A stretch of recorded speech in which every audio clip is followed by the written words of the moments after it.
That's why it's on you. That's what I was gonna say. We gotta make it to where it's on YouTube. Can't you zoom out? There you go, okay. So, Okay.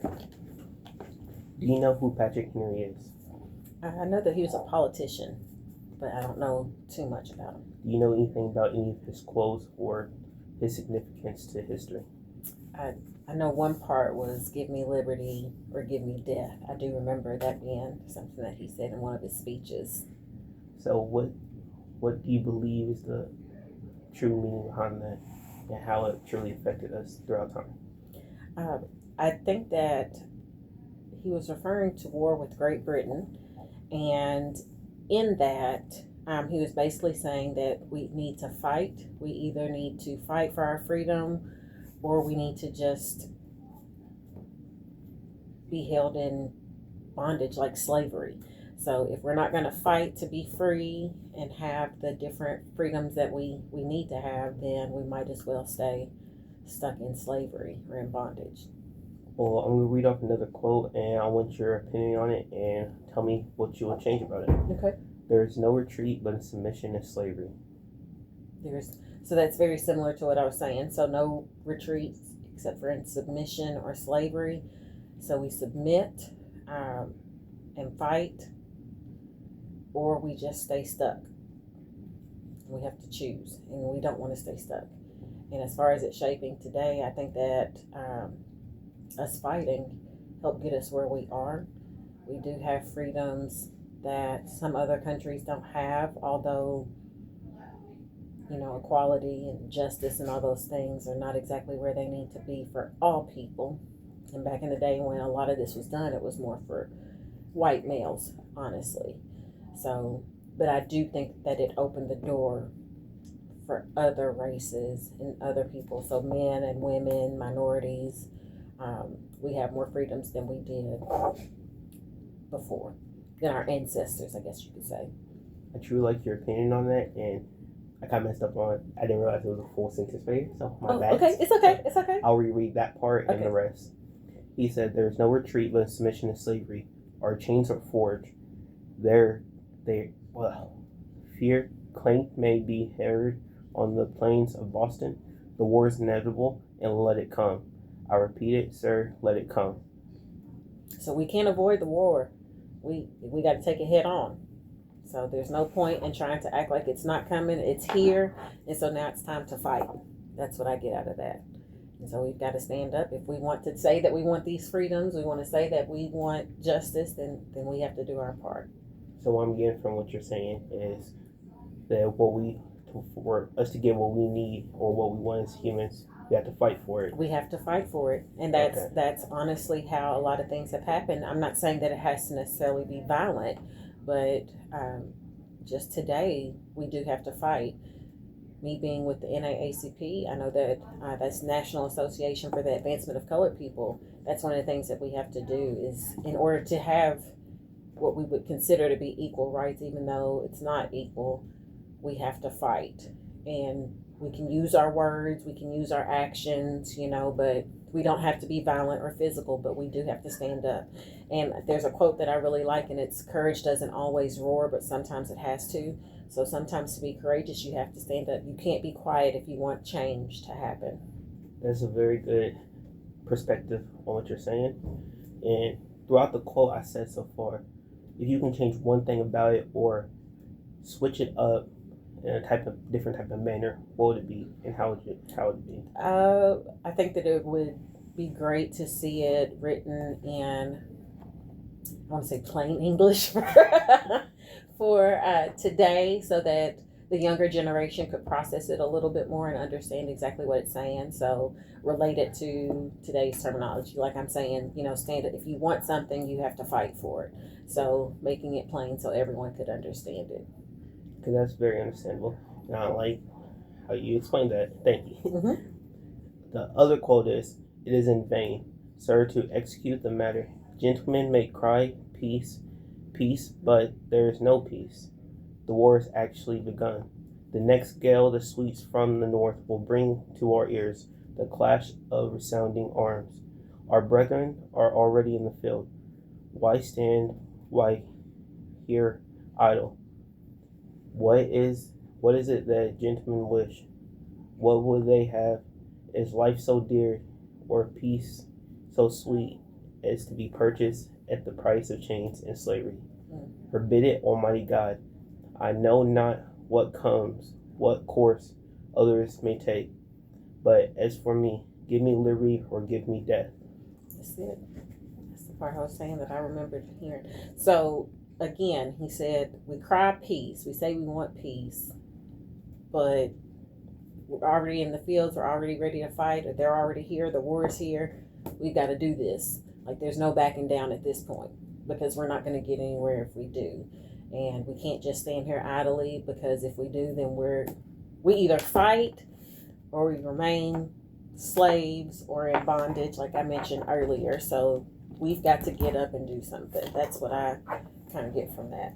For his significance as a politician, what do you think was his best role throughout his time period? I think standing up and trying to convince people to fight for what they believed in, and fighting for people, not just himself. I think that he was a really good politician to be doing that, because a lot of times politicians are more biased. They're fighting for themselves or what's in their best interest, but it seemed like he was fighting more for people in general. So selflessness. Yes. And just his courage to be vocal, because it takes a lot to do that. Just his aspects of life in general that forged his path to becoming the man he was and written down in history, in textbooks. Yes. Okay. If there's one thing you can take away from this, what would it be? Stand up and fight. Like, don't be afraid to fight for what you believe in, honestly. And I think that's kind of something that I try to live by, you know. Another quote, it was something like, even, you know, don't be afraid to speak up even if your voice shakes, because a lot of times people are nervous and don't want to stand up for something when, like, if something's being done and they don't feel like it's right, they won't say anything because they're nervous. But it doesn't matter. We have to be more vocal. Things won't change unless we change how we're handling it. So I definitely believe that standing up and fighting is what I get from that. Okay. What Patrick Henry, for his life and back then in the day, what was your opinion on his views against slavery? Because throughout his life, he verbally acknowledged it as moral evil, with a remaining lifelong slaveholder. So, I mean, I agree with it, that slavery is evil. You know, people were mistreated, and I feel like that's one of the reasons they want to change what is taught in schools, to put certain people in a more positive light. But if we try to erase history or act like it didn't happen, then we're going to repeat it. So considering that my ancestors were slaves, you know, your ancestors were slaves, I definitely am against it, and I see how it has impacted people. People, they are taught to hate, and even though people want to believe that it doesn't exist around here, or that it didn't exist around here, it did, you know. So what you're thinking is, like, people, when they're born, it's like, well, of course, when they're born, they're not automatically going to hate. No, but they're taught it in their families. It's their environment they grew around. Yes, the environment that they grow, and you know, and it's still relevant today. Like, no, it may not be the whole slavery, but there are people who think that black people are beneath them. How would you explain or interpret Patrick Henry's early life? What do you mean?